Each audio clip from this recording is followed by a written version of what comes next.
Hello and welcome to Cheshire Audio. Now, this is going to be a workshop video, and I have beside me, I'll show you, Planar 3. A very simple job actually, I thought at first. It's not been used for a while, and the customer said it was hardly any output, if not no output at all from the cartridge. So he thought, well, the cartridge is faulty, or the tone arm's faulty, and also it was dead.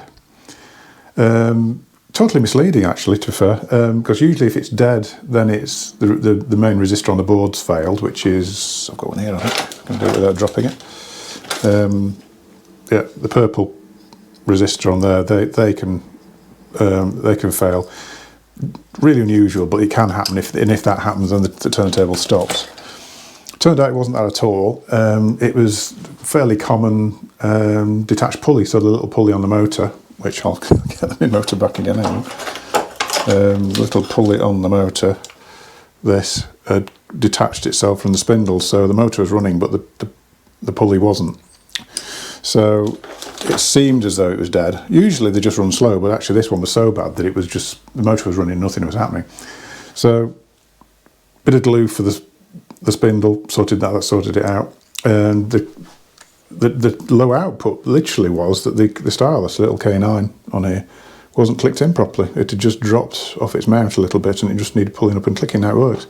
So I've given it a bit of a service and done a few bits to it. We're doing the oils because somebody put I think he's got the wrong oil in it. What else to do? A lot of cleaning. I think at some point in its life somebody's been a smoker, and there was quite a lot of cleaning to do around the pulleys and stuff like that, just because it just seems to attract it really. Got it all together, thought, great, this is great. Ran it on 33, it's fine. Put a new belt on because the belt was really stretched. And it was running lovely until I tried to play it on 45. And I've noticed that the motor was sitting low. And thought, well, it's fine, it's clearing, it's fine. Put it on 45 and it'll run for a few seconds, then it kicks the belt off, and because the belt drops to the bottom and falls off the bottom. That is really unusual with a Rega. And the culprit is, I'll take the platter off, the culprit is the suspension. On the early decks, up to about 1990 or so, they have a suspended motor, so the motor is sitting on a little rubber band underneath. So this is the main drive band, but underneath, you can't see it, but there's a rubber drive band that comes around here, and the motor is hanging from it. Now those, I would always say, you've heard me say this before, don't change that because it's a nightmare of a job. Mainly because these tiny little screws here are plastic, because they're an isolator screw. If you put metal screws in there, you do get a certain amount of motor noise coming up to the plinth. So these are performing a job really. The problem is that they're really difficult to get out without stripping them. It's not so much the threads on them, but it's the head on here, because it's a bit of an odd. They look like it's like a Phillips drive or something like that, but they're not. They're just a simple cross. And I found, I can't find it. I'll show you later on. I've got a tool that fits perfect, a little flathead screwdriver that fits them perfectly. Because these aren't available anymore. They're not available as a part.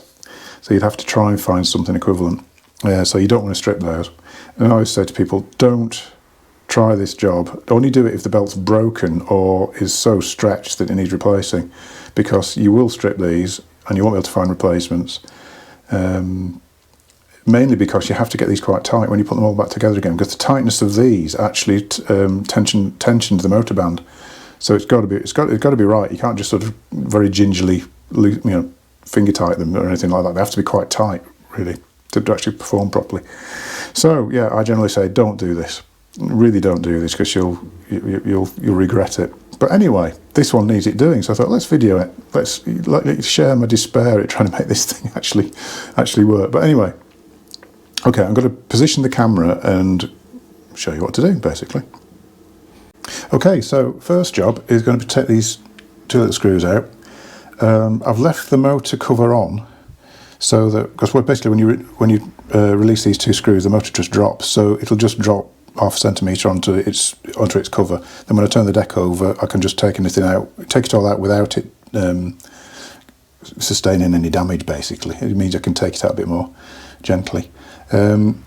tool of choice, and a lot of people might actually own one of these. This is the screwdriver that comes with the fitting kit on Audio Technica cartridges. It'll either be the black handle version or the original beige handle version, but they've been supplying these for years, and it fits just snugly into these screws.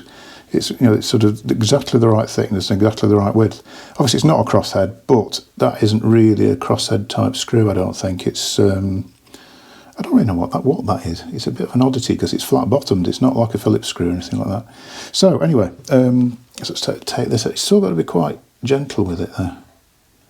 So don't sort of get over sort of excitable with it. I think that's probably it actually. You can see the motor. That sounds about right. Now, when you do the reverse procedure, you have to get these quite tight. So that's the difficult bit really, and it also you need to you need to make sure the belt's positioned right and things like that. So sometimes there's a bit of backwards and forwardsing. So this is why these things get chewed really. Right, so we can actually get that out. No, it's still sitting on it a little bit.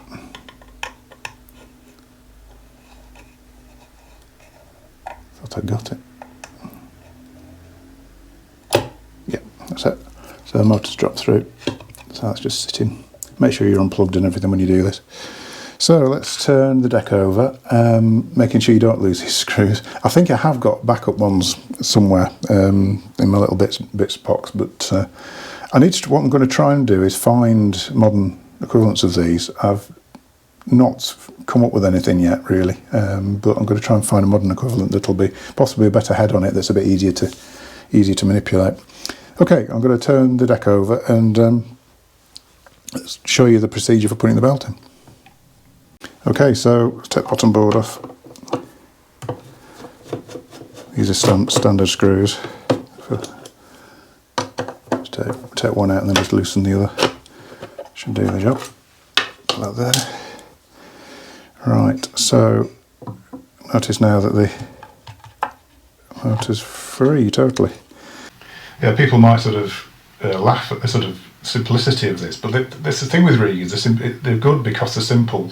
It's a very cheap way of doing it, and it works really, really well. So the band, the motor's ends are bent over. This little band is trapped within there, and then it just sits.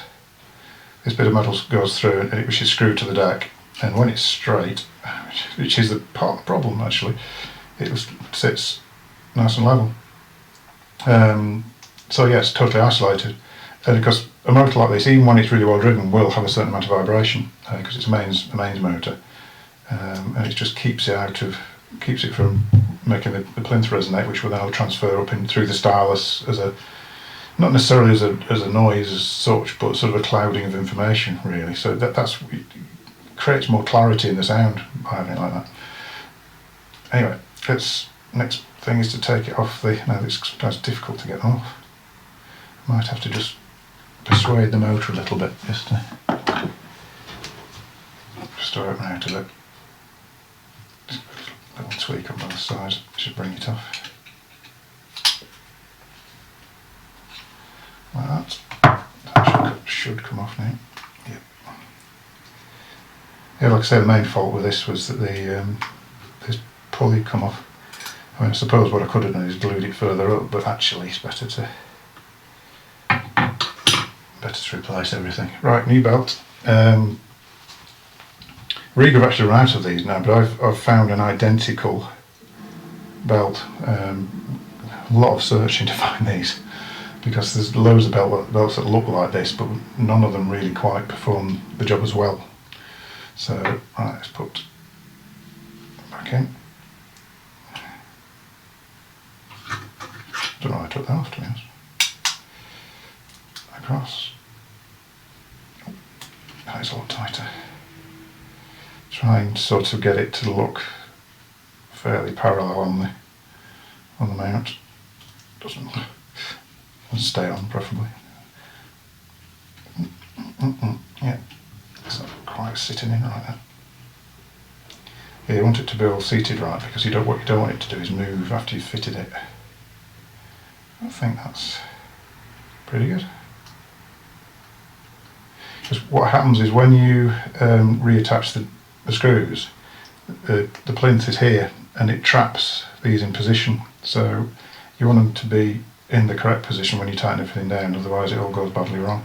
And what can happen if they are wrong, the motor can be at an angle one way or the other like this, and sometimes you find when the belt ages, if it doesn't age quite somehow equally, the motor will start to drop a bit. And usually it's okay because once it's running it just rights itself, but sometimes if they stay slightly off, the belt will ride up the subplatter, and you'll hear after every now and again you'll hear a little click because the motor will sort of wind the belt a little bit, so it'll ride up and ride up and ride up, and then it'll suddenly release all the energy and click and drop, and it comes back up again. So you want this to be level. Now this part of it is the bit which is actually quite difficult to achieve, really. I'm just going to go. How am I going to put them back in again? Just stop the camera for a sec while I just squeeze those ends back in again, because I might need to stick them in the vise. Okay, so that's seated in right. I didn't really manage to bend them in very much, to be honest, but I ended up doing it with a pair of pliers rather than just too big for the vise.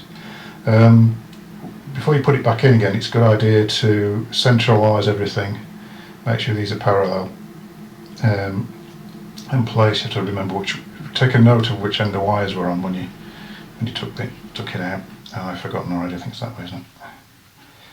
Just place it on.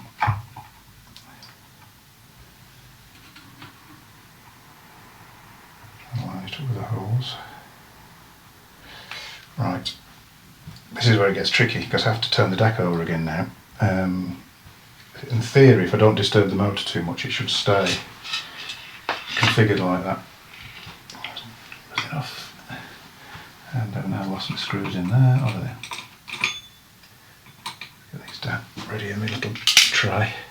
Okay, so I'm going to turn it right way up. Just put my finger on. I should have just slung it back a bit on the jig. Finger on.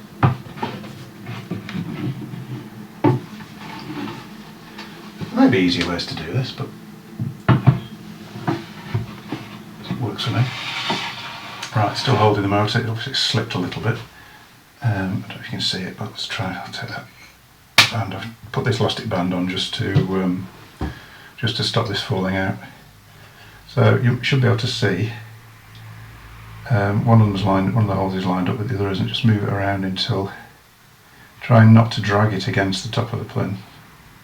Right, that's looking right. So I'll just put the camera down and I'll see if we can get the screws in and get them tight without everything going badly wrong.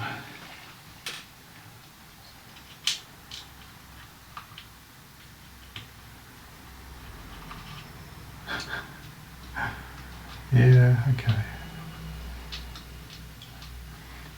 Now I've lost my screwdriver, just at this particular moment when I really... Oh, there it is. I'm usually really good with tools, putting them in the right place. Come on then.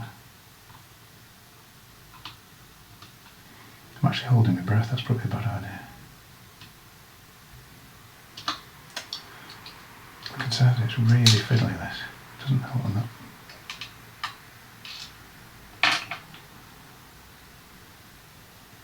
To take first with it. One always spring.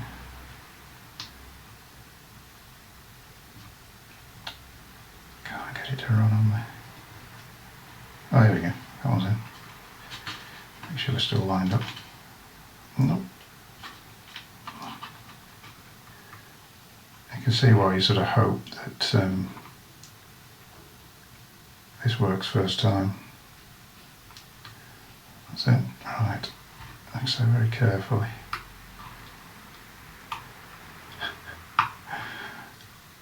Can't actually see what. That's it. Yeah.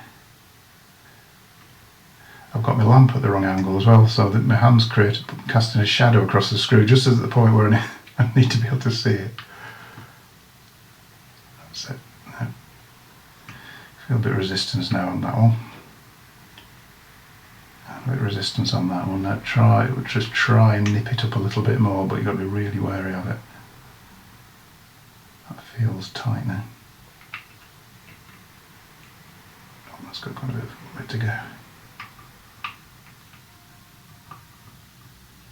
Yeah, that's it. So release that. Now at the moment the motor looks a little bit like it's sitting up a bit high, but what I tend to do is give it a bit of a push like that, and it should basically just seat itself, because obviously it needs to be below the level of the platter otherwise, because the glass is completely parallel with it, and if it's higher than this then it'll rub on the platter, which makes a horrendous noise and slows it down. So just keep pressing it until it's sitting really level, so I'm quite pleased with that. That's good. Yeah. What I'll do, normally I would say put the base back on, but just for the purposes of the video, let's just plug it in. Try not to electrocute myself. Put on the belt. This is a new belt. Just hope that it's doing what we want it to do. Put the glass on so it's got a bit of pressure on it. Okay, so let's give it a try. Just make sure that the belt's sitting at the right sort of height on the pulley, on the sub-platter, should I say. So start with 33. A little bit of a clunk, because these new belts sometimes make the torque reaction on the motor is so great with these new belts that sometimes you hear a little clatter as it just scuffs the side of the plinth. That's sitting about 2/3 of the way up, which is about, well, probably 3/4 of the way up, which is about right. 245. Quite often you get a real clatter with 45, but I'll give it a little start just to help it. 45. Now before it was sitting right at the end. I'll show you that. Before it was sitting right at the bottom of the sub platter. Where are we? There. And that's running, where are we, about 1/3 of the way up, just over. She's bob on, really. But yeah, it was sitting right at the bottom edge, and occasionally would just throw the belt, which is unusual for a Rega, to be honest. It's not something I've seen much of over the years. So yeah, there you go. Put the mat back on. All done. Yeah, it kind of went in my favour a little bit that way, but sometimes it can be a nightmare, and you'll do it and it'll be riding up, riding down, sitting too high, sitting too low, and you have to take it all apart and do it again. But I think if you just take your time, and just particularly if you get the belt seated on the motor correctly and everything lined up, and I think the trick as well is, once you've done it, is to press it down a few times and just sort of get it to, because I don't know if you've noticed, but when it was done at first there wasn't really much suspension for the motor at all, so pressing it down a few times just sort of eases it in a little bit. So just to show you that again, so you just give it a few, you can press it beyond the top of the plinth, just keep doing that a few times and it just settles everything into position. There you go. But I'll say this again, only do this if you really have to do it. If it's dropped, the motor's dropped so far and it's kicking off on 45, or if sometimes if it's dropped and it's dropped at an angle and the belt is riding up and clicking, or if it's broken, don't just do it as a matter of course for a service, because it's not worth it. Because really, if everything's level and it's working right, in some ways an old belt is a better isolator than the new belt will be. But well, there's not a lot in it, but it's just because it's all loose and moving around. Theoretically, it could be a better isolator. But anyway, there we go. That's the belt fitted. Yeah, so I hope you like that one. Apologies for the flickering light, because that's the thing that my strobe works with. That's better. I'll stop flickering. I've stopped flickering. Yeah, apologies. Halfway through, postman came in, stopped the video, took my microphone off, and came back and started the second half of the video without microphone. So I've had to doctor the sound a little bit. So hopefully it's all right. I'm not listened back yet, but we'll see. Okay. Thanks for watching. I'll see you in a future video. Don't forget to like and subscribe. Hoping to do a couple of videos this week. I've got a couple of things lined up to do. I will be doing a bit more about this Haybrook turntable, which apologies to the chap with the Haybrook. I've let this Rega jump the queue because it was a quick fix. As it turned out, it wasn't a quick fix. Typically, Normally a Rega service would take 20 minutes. This has been on the jig somewhat longer than that. Anyway, but Haybrook's going to be on, and we'll do some more talking about the Haybrook. I'm still getting people in answering the Haybrook competition, which I think must be 90 odd people have answered now. The chap who won it hasn't come back to me. I requested name and address to send a cup to. I'm going to leave it another week, and if he doesn't come back, I'll go to the next one up and contact you. So there's still a chance you might get a Cheshire Rodeo mug. Anyway, yeah, see you soon. Thanks for watching.